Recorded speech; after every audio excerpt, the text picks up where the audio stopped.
Hi, good evening. Welcome to Authors Talk by Trishna, The Vault of Vishnu, Vishnu की तिजोरी episode number 41 से 45 में आपका स्वागत है। तो चलिए सुनते हैं।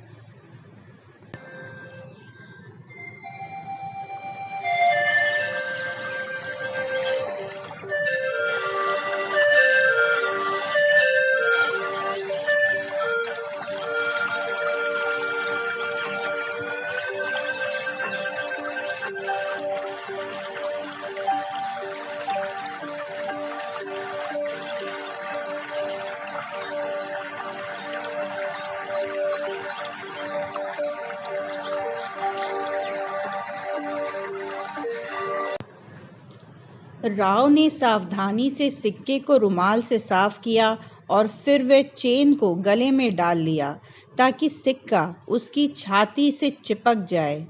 मैं इसके लिए आभारी हूँ, उसने मुस्कुराते हुए पाम से कहा। वह उसके इस भाव से वास्तव में अभिभूत था। वह किताबों की ओर अलमारी के पास गया और उसे खंगालने लगा। उसने किताबें निकाली और उन्हें वापस रख दिया। उसने खिड़की के नीचे रखे प्राचीन संदूक के दराज खोले। उसने फोल्डर निकाले, उन पर विचार किया।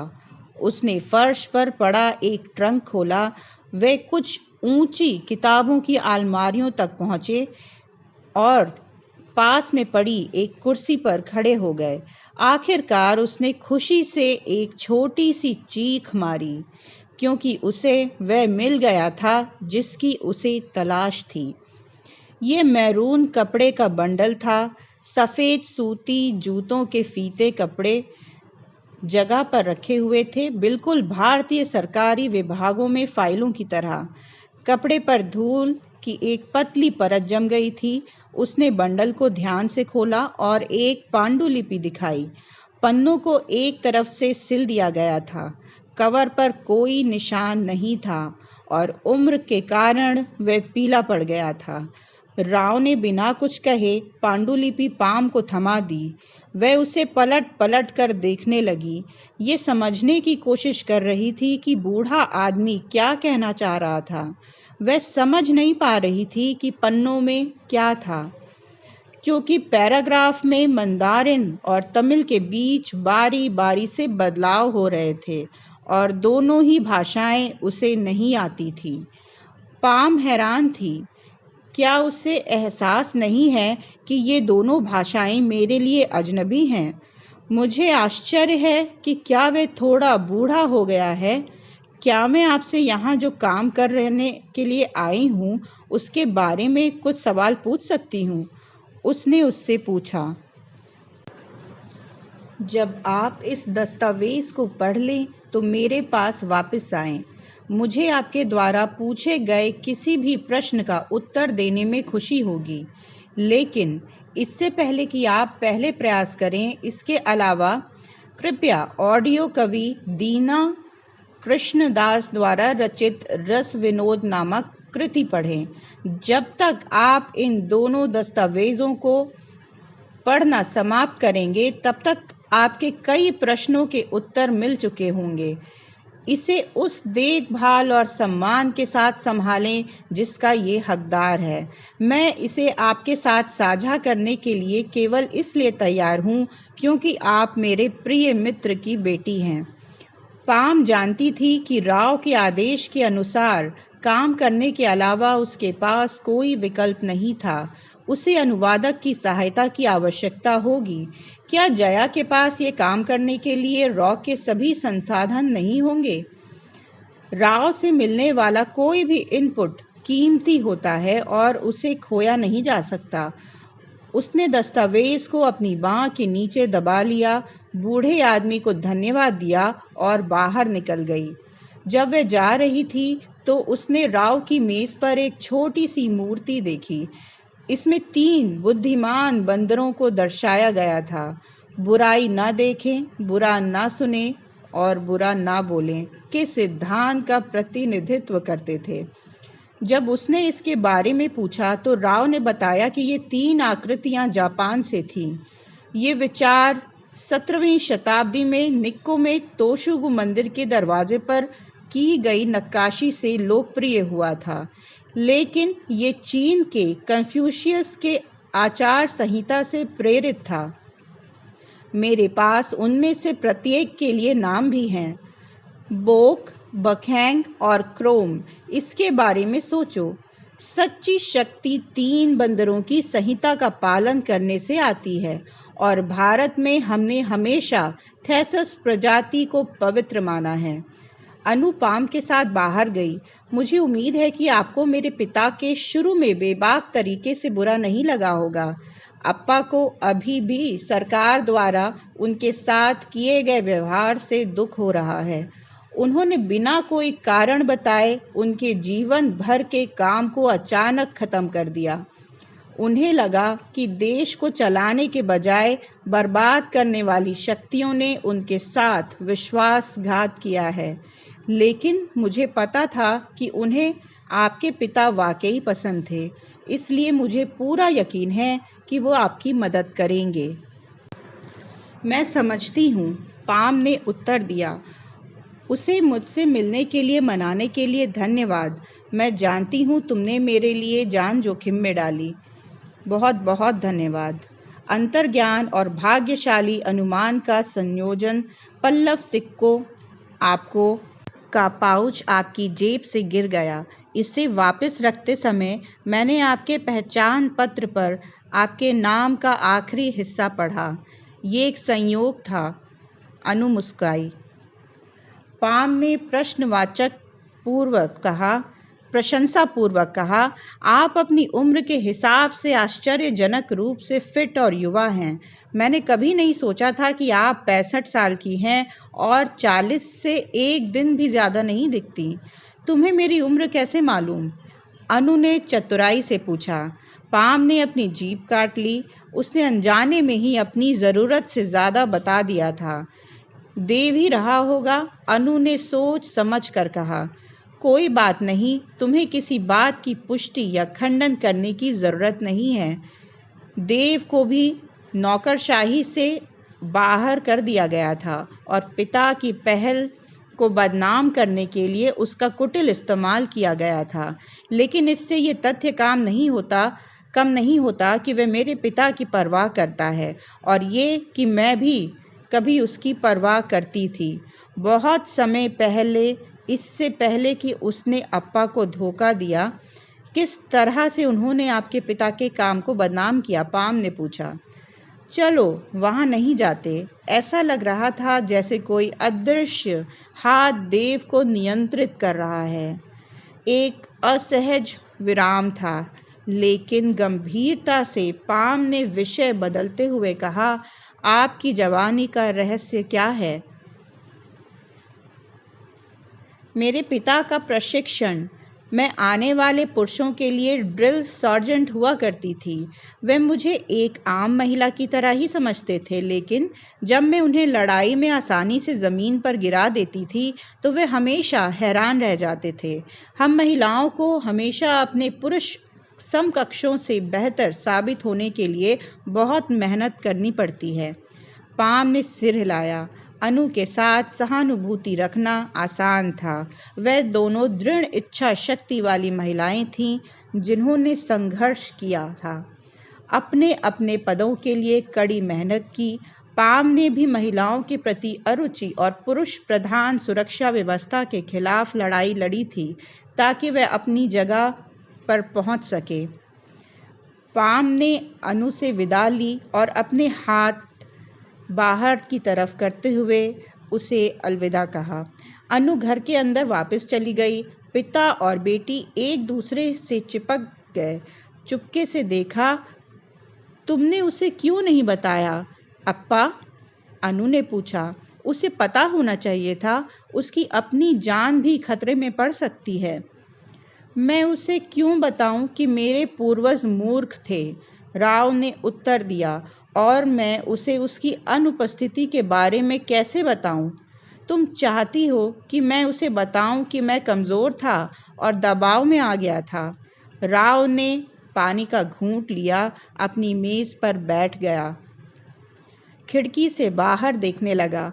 अनु ने उसे जाने दिया। वह जानती थी कि उसका दिमाग बहुत ज़्यादा काम कर रहा था। एपिसोड 42।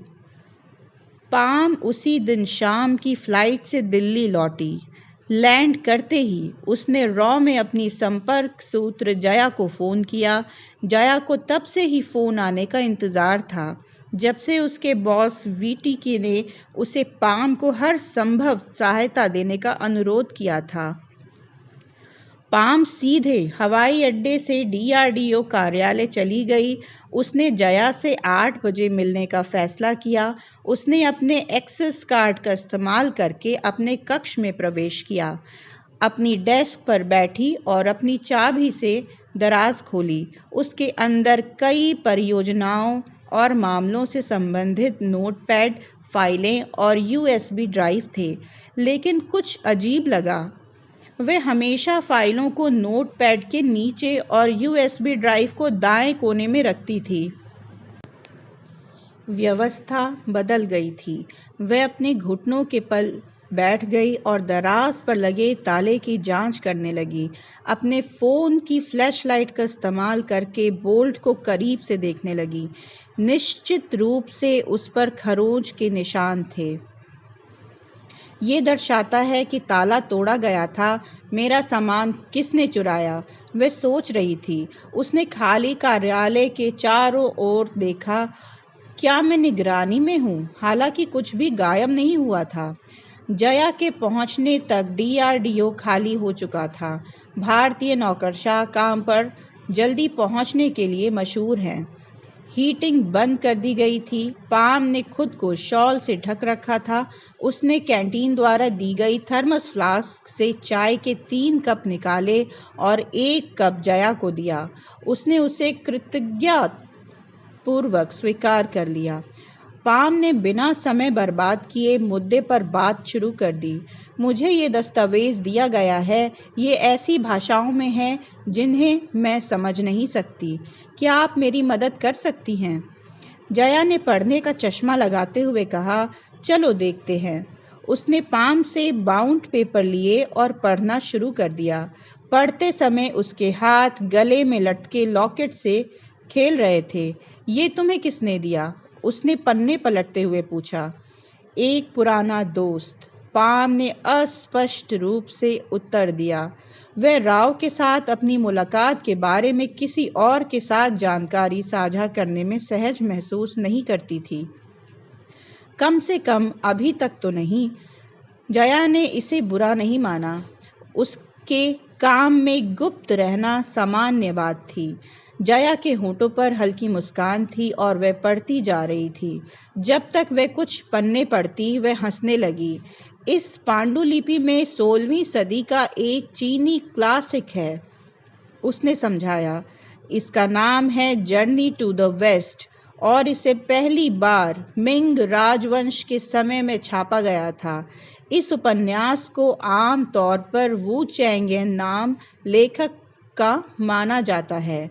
राव ने मुझे ये उपन्यास क्यों दिया? 16वीं सदी की कहानी सुपर ह्यूमन इंजीनियरिंग के बारे में मेरे सवालों का जवाब कैसे दे सकती हैं? ये किस बारे में है? पाम ने पूछा। जया ने स्पष्ट रूप से अपनी बात जारी रखते हुए कहा, ये चीनी साहित्य के 4 महान शास्त्रीय उपन्यासों में से एक है, उन्होंने बताया। ये बौद्ध भिक्षु ह्वेनसांग की भारत यात्रा एक काल्पनिक वृत्तांत है। शियान पाम ने शुरू किया। जया ने धैर्यपूर्वक बताया। उसके नाम का उच्चारण शियान जोन है, लेकिन इसे शुआनज़ैंग लिखा जाता है। हम अपने स्कूल के दिनों में उनका नाम होनत्यांग लिखते थे। वे सुई राजवंश के अंत और तांग राजवंश के आरंभिक काल में लुयांगो में जींगतू मठ पर एक भिक्षु थे। उन्होंने राजधानी चांगान वर्तमान शियान को छोड़ दिया और वर्तमान Xinjiang, Kyrgyzstan, Uzbekistan, Tajikistan, Afghanistan, Pakistan, Kashmir और पंजाब को पार करते हुए वर्ष 660 में गंगा के मैदानों में पहुंचे।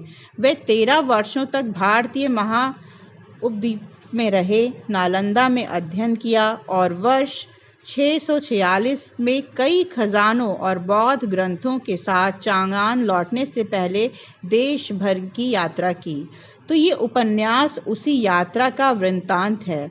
वास्तविक यात्रा को भिक्षु की वापसी पर जुआन त्सांग के शिष्य बियानजी ने रिकॉर्ड किया था। इसे पश्चिमी क्षेत्रों पर महान तांग अभिलेख कहा गया था।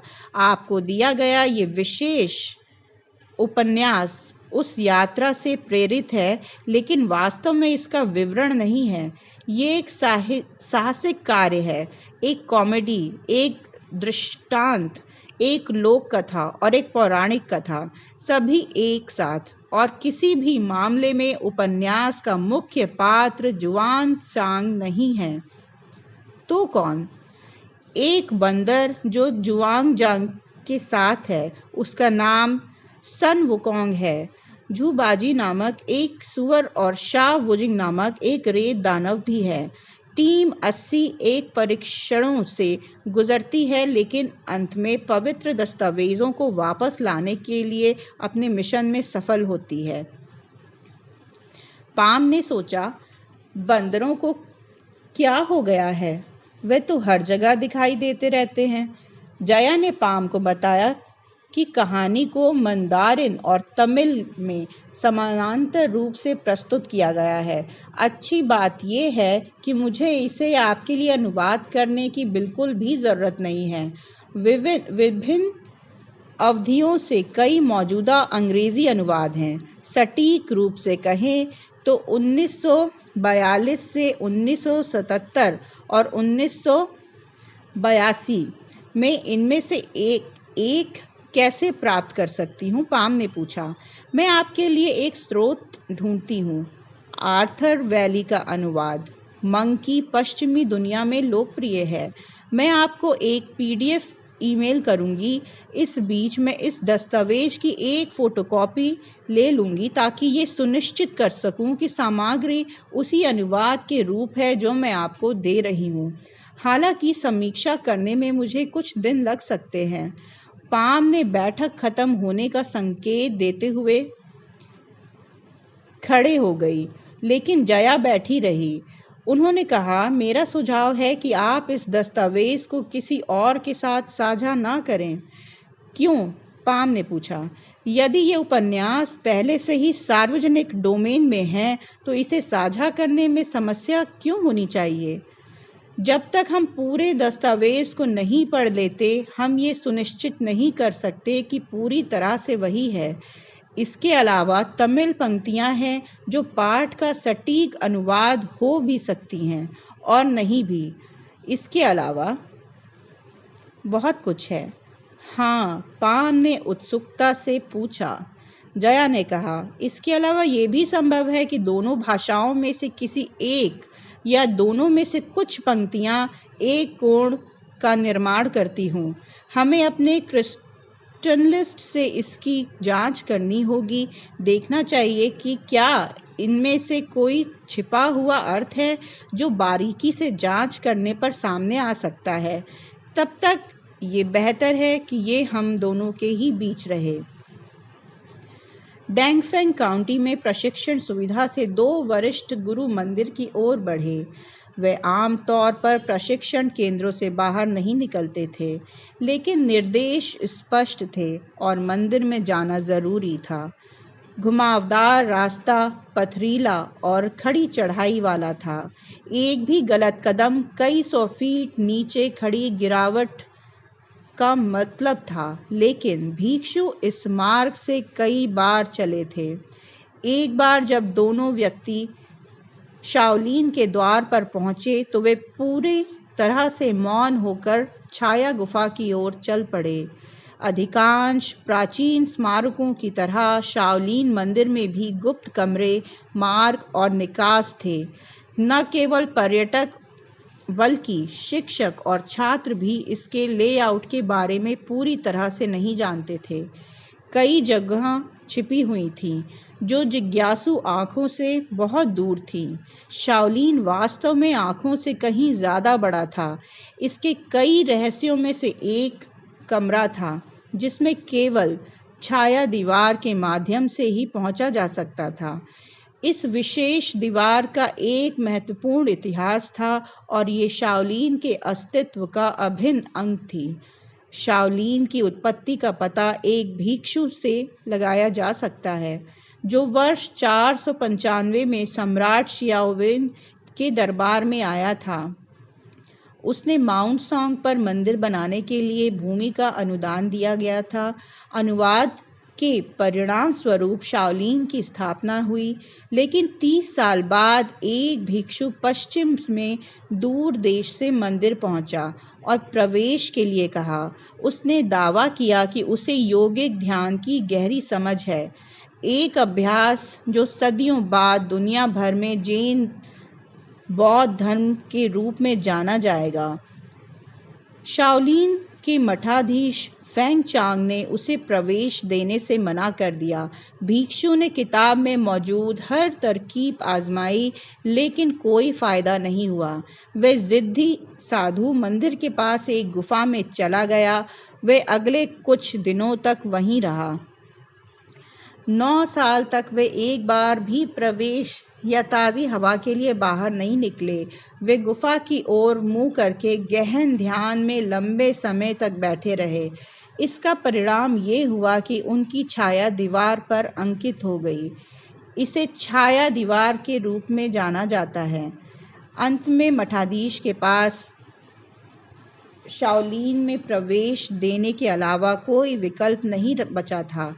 अपने 9 साल के ध्यान के दौरान भिक्षु ने अपने अंगों, जोड़ों और रक्त परिसंचरण को शीर्ष स्थिति में रखने के लिए एक व्यायाम दिनचर्या विकसित की थी।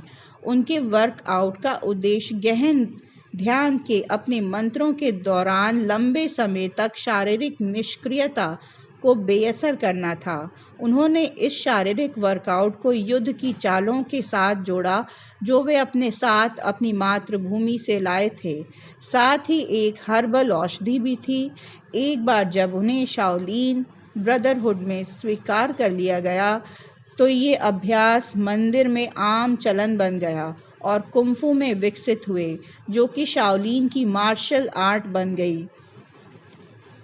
वरिष्ठ स्वामी मिंग राजवंश के समय में बनाए गए 2 झुके हुए पत्थर के शेरों को अनदेखा करते हुए शेनमैन हॉल के माध्यम से मंदिर में प्रवेश करते हैं। वे स्वर्गीय राजाओं के हॉल में चले गए, जिसके प्रवेश द्वार पर कई बौद्ध योद्धाओं द्वारा पहरा दिया जाता था। प्रत्येक आकृति पत्थर से जटिल रूप से उकेरी गई थी। उन्हें 4 राजाओं की मूर्तियों के सामने कुछ फुसफुसाया, जो जाहिर तौर पर मानव व्यवहार के लिए जिम्मेदार थे, और पत्थर के शेरों की मूर्तियों से घिरे महावीर हॉल में चले गए। वे हॉल की सुंदरता के लिए प्रशंसा करने के लिए नहीं रुके, बल्कि इसके माध्यम से पैगोडा वन के रूप में जाने वाले कब्रिस्तान में चले गए, जो युगों से महत्वपूर्ण बौद्ध भिक्षुओं का विश्राम स्थल है। फिर वे कब्रिस्तान को पार करके छाया गुफा तक पहुंचे। ये वही स्थान था जहां उनके जिद्दी पूर्वज 9 साल तक मंदिर में प्रवेश की प्रतीक्षा में बैठे रहे थे। कुछ दूरी से वे योद्धा भिक्षुओं द्वारा अभ्यास करते समय की जाने वाली छोटी छोटी फुसफुसाहट की आवाज़ें सुन सकते थे। वुशु प्रशिक्षण केंद्र में उनकी दिनचर्या एस्टेट के भीतर सबसे रमणीय और सुंदर स्थानों में से एक है। आम लड़ाकों के विपरीत योद्धा भिक्षु एक बौद्ध संहिता से बंधे थे, जिसे वुड नामक नैतिकता को एक सेट कहा जाता है। संहिता की निहित कई सिद्धांतों में शिक्षकों के प्रति वफादार रहने की आवश्यकता, तुच्छ कारणों से कभी नहीं लड़ना और किसी प्रतिद्वंदी को कभी भी न्यूनतम सीमा से अधिक घायल नहीं करना शामिल था, उसे वश में करने के लिए आवश्यक था। छाया गुफा बहुत बड़ी नहीं थी। इस 23 फीट गहरी और 10 फीट ऊंची थी। दोनों वरिष्ठ गुरु उस दीवार के पास गए जहां कभी छाया अंकित थी। अब वहां कोई छाया नहीं दिख रही थी, क्योंकि पूरी दीवार को कई साल पहले सावधानी पूर्वक तोड़ दिया गया था। इसे पर्यटकों की अंतहीन धारा द्वारा देखने के लिए एक संग्रहालय में ले जाया गया था। एक मास्टर ने पत्थर की दीवार के ऊपरी दाहिने कोने में एक दरार में अपनी उंगलियां डाली। उसने एक स्विच दबाया और दीवार का एक हिस्सा खुल गया। ये असंगत था। शाओलिन के पारंपरिक मठवासी परिवेश के लिए तकनीक थोड़ी ज़्यादा आधुनिक थी। खुलने वाली दीवार सैकड़ों सालों से थी, लेकिन मूल रूप से इसे हाथ से चलने वाले फ्रैंक से चलाया जाता था। दोनों भिक्षुओं ने नपे तुले कदमों से लगभग सम्मानपूर्वक कक्ष में प्रवेश किया। कमरे के अंदर एकमात्र रोशनी तेल के दियों से आ रही थी। हालांकि ताज़ी हवा के लिए कलिकाएं लगाई गई थीं। उनके पीछे दरवाज़ा बंद हो गया और गुरु 3 जेट प्लेटफॉर्म के सामने घुटने टेक दिए, जो एक दूसरे के बगल में रखे गए थे, जिनमें से प्रत्येक में एक कलश था, जिसके सामने धुआं उगलने वाली अगरबत्तियां एक बंडल थीं। कमरे की धुंधली रोशनी में कलशों की स्थिति बताना मुश्किल था, लेकिन वे स्पष्ट रूप से मंदिर की बहुमूल्य संपत्ति थीं। टिमटिमाते तेल के दियों ने दीवारों पर नाचती हुई परछाइयों का एक पटम बुनाया। जब दोनों व्यक्ति उन लोगों के सामने घुटने टेके, प्लेटफॉर्म के सामने सोने की कढ़ाई में एक सुंदर बिछा हुआ, इस बार पांडुलिपि रखी गई थी। इसके कवर पर सुलेखित रेशमी कालीन सूजिंशी सुई लिखा था। क्या हमें वही करना चाहिए जो हमसे कहा गया है? छोटे मालिक ने पूछा। उसकी आवाज़ कांप रही थी। वह उलझन में था और अब दबाव उसे हावी हो रहा था उसके ऊपर। बूढ़े मालिक ने हार मानने वाले थेंटस की नज़र से धीरे से सिर हिलाया। उसने उदास होकर कहा, काश ये कभी नहीं होता। एपिसोड 44। मैं आखिरकार अकीनी के राज्य में पहुंच गया। 33। जाहिर है कि अकीनी नाम संस्कृत शब्द अग्नि से लिया गया था, जिसका अर्थ आग होता है। अकीनी के लोग एक ऐसी लिपि में लिखते थे जो इंदु में इस्तेमाल की जाने वाली लिपि के अनुरूप थी। वे फेल्ट और मोटे ऊन के कपड़े पहनते थे। अकीनी के राजा ने मेरा बहुत आदर किया, लेकिन मैंने पाया कि वह घमंडी और अहंकारी था। वह खुद को सम्राट ताइजोंग के बराबर समझता था और मैं ये सोचकर कांप उठा कि अगर कभी दोनों आमने सामने हुए तो क्या होगा। मैं कुर्सी के लिए निकलने से पहले एक दिन से भी कम समय के लिए यांगू में रुका, क्योंकि वहाँ बहुत ज़्यादा जगह थी जिसे कवर करना था। कूची के राजा मेरे नए दत्तक भाई गाओचांग के राजा के मित्र थे। जब उन्हें मेरे आगमन की सूचना मिली तो वे अपने दरबार के वरिष्ठ अधिकारियों के साथ गेट के बाहर मेरा स्वागत करने के लिए प्रतीक्षा कर रहे थे। सैकड़ों भिक्षु राजा की सुरक्षा में थे। कुची अपने वाद्य यंत्रों के लिए प्रसिद्ध था, चाहे वे पवन वाद्य हों या तारवाद। राजा के साथ एक पूरा कुची ऑर्केस्ट्रा था, जिसे चांगआन में लोकप्रिय गाने बजाने के लिए प्रशिक्षित किया गया था। मैं कुछ अधिक प्रसिद्ध गीतों को पहचान सकता था, जैसे the Z woman hands the cup around और meeting on the 7th evening. मुझे नहीं पता था कि ऑर्केस्ट्रा को प्रशिक्षित किया जा रहा था ताकि संगीतकारों को उनके वाद्य यंत्रों को सम्राट ताइजोंग को उपहार में दिया जाए। हालांकि राजा एक बौद्ध था, लेकिन वह चीनी पन का नहीं था। वास्तव में उसके बाल लाल थे, आंखें नीली थीं और त्वचा गोरी थी, जो इस बात का सबूत था कि वह मिश्रित वंश का था। लेकिन मुझे ये देखकर आश्चर्य हुआ कि कुशी के बौद्ध भिक्षुओं ने जिसे शुद्ध मांस कहा था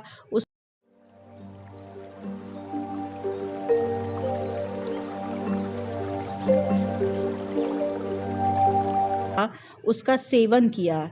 ये उन जानवरों का मांस था जिन्हें उन्होंने अपने कारण मारे जाते नहीं देखा था। इस प्रकार शुद्ध मांस अदृश्य, अनसुना और संदेहास्पद था, लेकिन कन्फ्यूशियस के बंदरों की तरह जो कोई बुराई नहीं देखते, कोई बुराई नहीं सुनते और कोई बुराई नहीं बोलते, ये एक हास्यास्पद अवधारणा थी। हम बौद्धों को कभी भी मांस नहीं खाना चाहिए।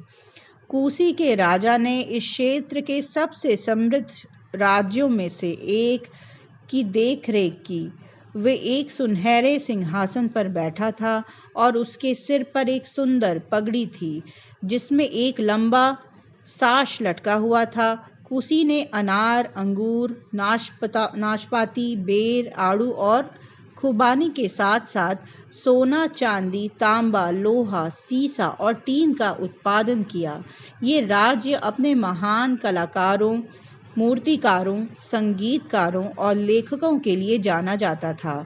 ये एक ऐसी भूमि थी जो न केवल समृद्ध थी बल्कि रचनात्मक और कलात्मक अभिव्यक्ति को भी बढ़ावा देती थी। दुर्भाग्य से उनकी कलात्मकता ने मानव रूप के सौंदर्य शास्त्र को बेहतर बनाने के लिए तख्तों का उपयोग करके शिशुओं के सिर को चपटा आकार देना शामिल था। वे भी एक ऐसी लिपि थी लिखते थे जो इंडू की एक लिपि पर आधारित थी। ये मेरी अपेक्षा से अधिक लंबा प्रवास साबित हुआ। मैं अपने मार्ग को अवरुद्ध करने वाली असाधारण भारी बर्फबारी के कारण 2 महीने तक फंस गया।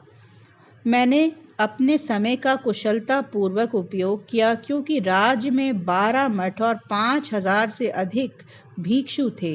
ये बौद्ध सर्किट पर एक महत्वपूर्ण स्थान था और कुशी की पश्चिमी द्वार के प्रत्येक तरफ बुद्ध के उत्कृष्ट मूर्तियां थीं।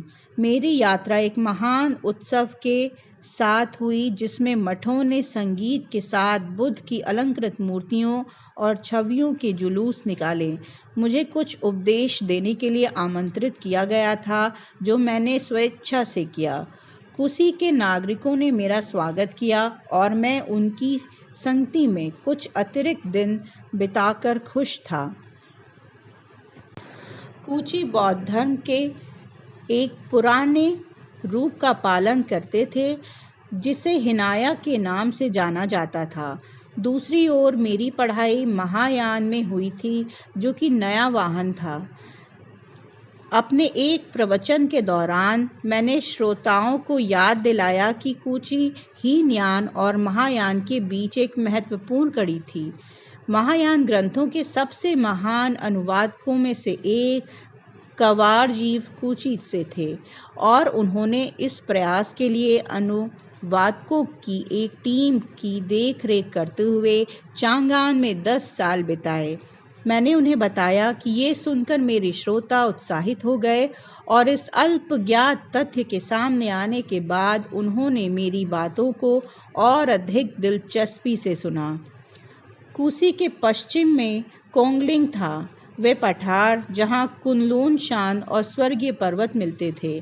खतरनाक मौसम के बावजूद मैंने तय किया कि हमें अपनी यात्रा जारी रखनी चाहिए। राजा के पार्षदों ने इसके खिलाफ सलाह दी, लेकिन मैं अडिग था। मैं इस यात्रा पर अपने गंतव्य के अलावा किसी और जगह पर जड़े रहने के लिए नहीं निकला था। मेरी संतुष्टि नालंदा पहुंचने से जुड़ी थी। सभी की सलाह के विरुद्ध हमने अंत में पठार के उत्तरी छोर पर 14,000 फीट की ऊंचाई पर स्थित कांगलिंग दर्रे को पार करने का फैसला किया। दर्रा खड़ी चढ़ाई वाला था और पूरे साल बर्फ से ढका रहता था और बर्फ की ऊंची चादरें रास्तों को अवरुद्ध करती थीं। भयंकर बर्फबारी तूफानों में गाओचांग के राजा द्वारा प्रदान किए गए भारी कोट भी हमें ऊबड़ खाबड़ रास्ते पर चढ़ने में ज़्यादा मदद नहीं कर पाए। तेज हवाएं, पतली हवा और हिमस्खलन हमारे निरंतर साथी थे। ठंडी हवा और बर्फ की चादरों से परावर्तित सूर्य की चमक के कारण हमारी आंखें पूरी तरह खुली रखना असंभव था। मुझे समय का पता ही नहीं चला। कई बार तो मैं बेहोश भी हो गया था और मेरे शिष्यों ने बारी बारी से मुझे सहारा दिया, सुनिश्चित किया कि मैं होश में आ जाऊं। कई बार ऐसा हुआ जब भारी बर्फबारी की वजह से हम में से कुछ लोग समूह के बाकी सदस्यों से अलग हो गए। फिर से इकट्ठा होने में कई घंटे लग गए, कभी कभी तो कई दिन भी लग गए। जब तक हम एक दूसरे को ढूंढ पाते, तब तक हम टीम के और भी सदस्यों को खो चुके थे। मुझे एहसास हुआ कि मैंने आगे बढ़ने में कितनी बड़ी गलती की थी। जब मैं अपने आदमियों और जानवरों को थकान, भूख और ठंड से खोना शुरू कर दिया था। जब तक हमारा समूह हेतेंगेंगली फेंग के गुजरा, तब तक मेरे साथ आए 28 आदमियों में से आधे मारे जा चुके थे। 30 पैक जानवरों में से भी ज़्यादातर मर गए। गाओचांग के राजा द्वारा नियुक्त 4 शिष्यों में से मैंने 2 खो दिए थे। हम अपनी मंजिल के करीब नहीं थे और मैंने कई मूल्यवान साथियों को खो दिया था। ये मेरी जिद की भारी कीमत थी। शाओलिन की छाया गुफा में ध्यान करने वाले जिद्दी बौद्ध भिक्षु को वह मिल गया था जो वह चाहता था, लेकिन इस बात की कोई निश्चितता नहीं थी कि मेरी अपनी जिद मुझे मेरी मंजिल तक पहुंचा पाएगी या नहीं। मैं हर पल प्रार्थना करता था कि महान शुद्ध झील प्रकट हो। ऐसा कहा जाता था कि ये झील कभी जमती नहीं है। इसका पानी खारा और गर्म था। इसकी गर्मी के कारण पश्चिमी तुर्कों के महान खान ने इसके तट पर अपनी शीतकालीन राजधानी बनाई थी।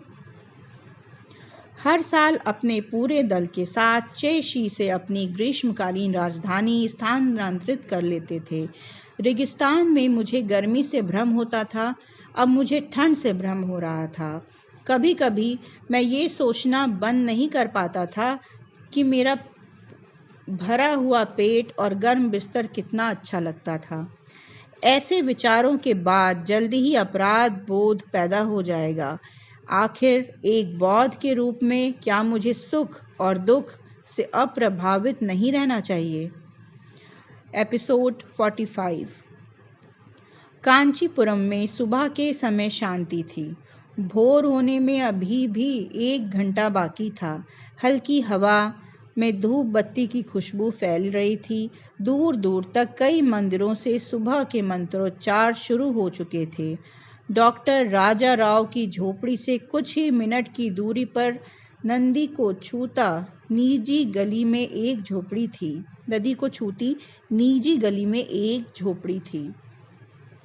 एक साधारण घर। इसकी बाहरी दीवारें चने के प्लास्टर से बनी थीं और संरचना को भारी लकड़ी के बीम से सहारा दिया गया था। क्षेत्र में सभी पारिवारिक घरों का केंद्रीय भाग खुला आसमान वाला आंगन था। यहाँ पर अनु की अकेली रोजमर्रा के काम में लगी थी। आंगन के दक्षिण पश्चिम कोने में हनुमान की एक छोटी मूर्ति खड़ी थी जो लचीलापन और शक्ति का प्रतीक थी। उसके सामने ताज़े फूल, एक सुलगती धूपबत्ती और पानी का एक छोटा सा बर्तन था। अनु की सुबह की कसरत हमेशा देवताओं को एक संक्षिप्त प्रार्थना के साथ शुरू होती थी, जो उसकी शक्ति का स्रोत है। कभी मत भूलो कि तुम बस उसकी ऊर्जा को प्रभावित कर रहे हो, तुम कभी भी स्रोत नहीं हो। अनु हमेशा खुद को उस परम सत्य की याद दिलाती रहती थी। आंगन के फर्श पर लाल मिट्टी का लेप किया गया था। अनु समय समय पर मिट्टी को नरम करने के लिए उस पर पानी छिड़कती थी। मिट्टी उसके जटिल अभ्यासों के लिए एक प्राकृतिक कुशन प्रदान करती थी, जो किसी भी स्पोर्ट्स रबर, सिंथेटिक फोम या एस्ट्रोटर्फ से कहीं बेहतर थी। उससे एक साधारण सफ़ेद साड़ी पहनी हुई थी जिसे पंचगच्छम शैली में बांधा गया था ताकि उसके पैरों और हाथों की हरकतें पूरी तरह से अप्रतिबंधित रहें। लगभग ऐसा लगता है जैसे उसने ट्रैक सूट पहना हुआ हो। प्रांगण की परिधि में विभिन्न प्रकार के हथियार रखे हुए थे, जिनमें अलग-अलग लंबाई के डंडे, सुरूल वॉल्स के नाम से जाने जाने वाले धातु के चाबुक, काले हिरण के सींग, वेलकाम्बू भाले और बड़ी वाल-वीचू तलवार शामिल थी। अनु कभी-कभी लाठी से हथियार पर स्विच कर लेती थी। हालांकि एक छात्र के लिए नियमों की मांग थी कि एक समय में केवल एक ही हथियार का इस्तेमाल किया जाए। उसके हाथों में एक साधारण छड़ी भी एक घातक हथियार थी, जिसका इस्तेमाल विनाशकारी प्रभाव के लिए किया जा सकता था। उनकी दिनचर्या में कभी कोई बदलाव नहीं हुआ। वह सुबह 4 बजे उठती, नींबू और शहद के साथ 1 गिलास गर्म पानी पीती, नहाती, प्रार्थना करती, ध्यान करती और फिर 2 घंटे तक अपने व्यायाम करती, जो दक्षिण भारतीय मार्शल आर्ट के 2 प्राचीन रूपों का संयोजन था। कला सिलंबम और कलारी पयट्टन। सिलंबम की उत्पत्ति तमिलनाडु में कुछ हजार साल पहले बॉस से लड़ने के एक तरीके के रूप में हुई थी, जबकि कलारी पयट्टु कुछ शताब्दियों बाद केरल में विभिन्न प्रकार के हथियारों का उपयोग करके युद्ध की एक विधि के रूप में उभरी। हालांकि लोक कथाओं में ये माना जाता है कि सिलंबम का आविष्कार ऋषि अगस्त्य ने किया था, जिन्होंने बिना हथियारों के लड़ने का कौशल विकसित किया था, जबकि कलरी पयट्टु का जन्म ऋषि परशुराम ने किया था, जिन्होंने हथियारों के साथ युद्ध करने की कला निपुणता हासिल की थी। अपनी बढ़ती उम्र में भी अनु चुस्त और मजबूत थी। आंगन के बीच में कई गज कपड़े लिपटा एक बिजुका फैला पुतला रखा गया था। बिजली की गति से अनु हवा में उछली और सुंदर फिर भी शक्तिशाली चालों के साथ अलग-अलग कोणों से उस पर वार किया। इन प्रहारों के लिए गहन मानसिक एकाग्रता, कठोर फिटनेस और नियमित अभ्यास की आवश्यकता थी। प्रत्येक गति कई प्रमुख विशेषताओं को बढ़ाने के लिए तैयार की गई थी: लचीलापन, शक्ति, गति, चपलता, संतुलन, हाथ-आंख का तालमेल, गतिज जागरूकता, सहन शक्ति, मांसपेशियों की सहन शक्ति और हृदय संबंधी क्षमता। बीच बीच में वह अपनी छड़ी हवा में उछालती और उसे हवा में ही पकड़ने के लिए उछल पड़ती। वह उसे इतनी ताकत से घुमाती कि वह किसी विमान के प्रोपेलर जैसा लगता। उसकी मानसिक सहजता और मांसपेशियों का समन्वय बेजोड़ था। उसके चेहरे पर पसीने की एक पतली परत थी, बात का संकेत थी कि वह कोई कठोर कसरत कर रही थी, अन्यथा वह पूरी तरह शांत और संयमित थी। अनजान लोगों को उसकी हर हरकत अलग-अलग लगती थी, लेकिन ऐसा नहीं था। शास्त्रीय रागों को याद करो, उसके पिता उसे बताते थे कि प्रत्येक रचना अलग-अलग लगती है, भले ही नोटों का एक सीमित सेट किया गया हो। राग के किया जा सकता है। इसी तरह एक ही राग के लिए सामग्री का उपयोग तरीकों से अलग-अलग तरीके से जोड़ा जा सकता है। रेसिपी यही बात की आपकी चालों पर भी लागू है। केवल 7 बुनियादी चालें और 4 बुनियादी स्टिक रोटेशन हैं। ये असीमित क्रम परिवर्तन और संयोजन हैं जो प्रत्येक क्रिया को अलग बनाते हैं। प्रत्येक कदम ने उसे शक्ति उत्पन्न करने के लिए अपने पूरे शरीर का प्रभावी ढंग से उपयोग करने में सक्षम बनाया। प्रत्येक चाल में आक्रमण के साथ पीछे हटना शामिल था, ताकि किसी की अपनी रक्षा से समझौता किए बिना प्रतिद्वंदी की सीमा के भीतर पहुंच सके। उसके पैर और हाथ बैले डांसर की तरह चलते थे। अधिकांश चालों के लिए उसने हथौड़े की पकड़ का इस्तेमाल किया, जबकि उसके कमज़ोर हाथ का इस्तेमाल केवल छड़ी की गति को निर्देशित करने के लिए किया गया था। वर्षों के प्रशिक्षण ने उसे अभयलिंगी बना दिया था।